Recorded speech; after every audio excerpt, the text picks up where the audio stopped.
আলোর বর্তিকা news channel থেকে আমি প্রজ্ঞা পারিজাত আছি কলকাতা বইমেলা প্রাঙ্গণে, যেটা আমাদের বেঁচে থাকার রসদ প্রকাশকদের, লেখক, সাহিত্যিক, উপন্যাসিকদের এবং প্রেস কর্নারে আজকে পেয়ে গেছি কোজাগরীর কর্ণধার অভিষিক্তাদের।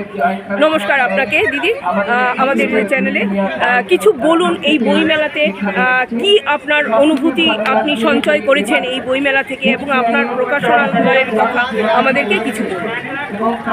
নমস্কার। কোজাগরী প্রকাশনীর তরফ থেকে এটা বলতে চাই যে প্রথমত আলো পত্রিকার সমস্ত দর্শককে অভিনন্দন এবং হ্যালো কলকাতাকেও, হ্যালো কলকাতার দর্শকদেরকেও আমার ভালোবাসা শ্রদ্ধা জানাই। এইবার প্রায় 30টার মতো বই আমাদের প্রকাশনী থেকে প্রকাশ পেয়েছে এবং যথেষ্ট ভালো রেসপন্স। একটা দুটো বই তো ভীষণ ভালো রেসপন্স পেয়েছে। তাছাড়া মেলায় অনেক মানুষের ভিড়। সবাই যেমন বলছে যে সবাই ঘুরতে আসছে, খেতে আসছে, তারা কিন্তু বইও কিনছে। ভালো ভালো বইয়ের জন্য মানুষ লাইন দিয়ে, মানে শতাধিক মানুষের লাইন দিয়েও তারা কিনছে। একেবারে যে একটা দম উঠেছে যে মানুষ পড়তে ভুলে গেছে, বই পড়তে ভুলে গেছে, এটা পুরোটা ঠিক নয়। হ্যাঁ, ভালো বই পেলে ভালো পাঠকের অভাব হয় না। তো এটাই আমি বলবো, আপনারা আরও করে বই পড়ুন।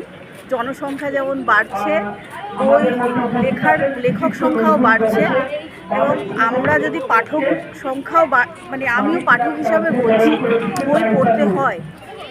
একটা মোবাইল স্ক্রিনে একটা পিডিএফ পড়া আর একটা বই থেকে সেই বইয়ের গন্ধ নিয়ে তাকে স্পর্শ করে তার মধ্যে একটা বুকমার্ক রেখে সেই পড়া দুটোর অনুভূতি সম্পূর্ণভাবে আলাদা হয়ে যায়।